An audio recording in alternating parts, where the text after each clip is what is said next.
need something magical in our lives. We look for fairy tales and for opportunities to implement them in our lives. And I'm no exception. A little while ago, I started thinking about a name that would represent my transcriptions and my music, through which I would publish them and make them available for you guys. And it was a very interesting quest because I wanted to choose something that would be very personal, would not contain my own name, ultimately would be something not necessarily academic, but fun and magical.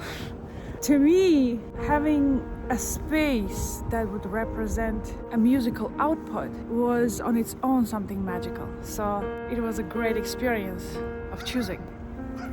I was thinking about a place where I am now, and I realized I'm in a very interesting part of my life at the moment. I am in the middle between two cultures, actually. I am in between the Russian culture, the Slavic Eastern culture that I grew up in, that got me educated, that got me my start, and the Western culture, where I'm now, where I'm learning every day, acquiring new knowledge and new inspiration and new connections and new opportunities every day as well. And that realization got me thinking about one interesting concept. What are the magical creatures that represent Eastern culture and Western culture, and how they are similar and how they are different? A beloved Eastern magical creature, something that fairly represents Slavic culture, folklore and music, fairy tales, and everything in between, is the Firebird, prophetic bird that burns in flames, that shines, and that poses quests for us to solve. It helps us to set a target for ourselves and to achieve it, and it's not easy. But it's an ultimate inspiration, and it is something that is so beautiful and so attractive and so unbelievable that it makes anyone overcome anything.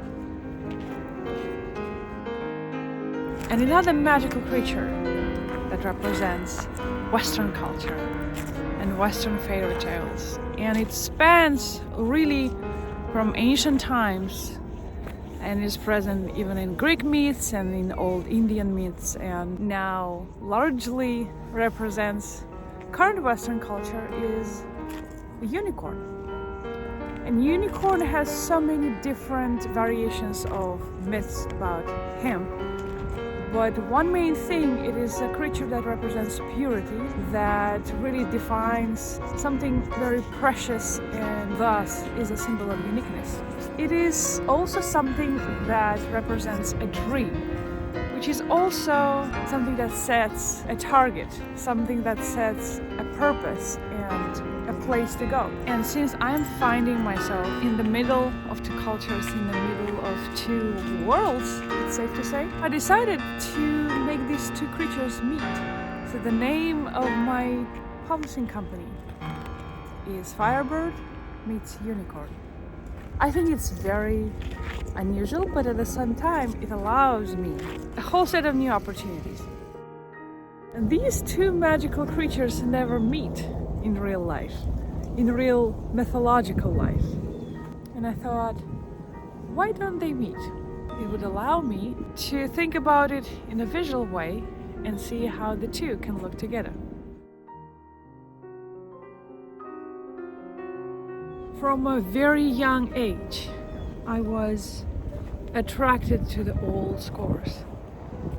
Not just because they represent the time that passed since they were written, printed, but also because really old scores had different fashion. They were embellished, they were very ornate, they were beautiful from the cover page. They were beautiful even before you opened them. And I think that is very special. This beauty from the very beginning sets the tone for what you feel when you open the score. That's why I thought if I were to publish my music and my transcriptions, they should never be in a modern, minimalistic way. It needs to be in a proper, old school, if you want, ornate and beautiful way. And the name that I've chosen is really perfect for such ornamentation. I'm very happy, I'm truly happy that I went through this work of imagination and dreaming and found a space, a name that feels very personal, but at the same time feels very open and embracing. It allowed me to be a little bit of a kid, to be creative in a new way that I've never done before. And it allowed me to share an idea with you guys about an ultimate space that is your own invention, where you don't belong to anything or anyone, and you're free to do whatever you want, however you want. And I think it's very important for each and every single one of us to find that space and to find your ultimate happiness.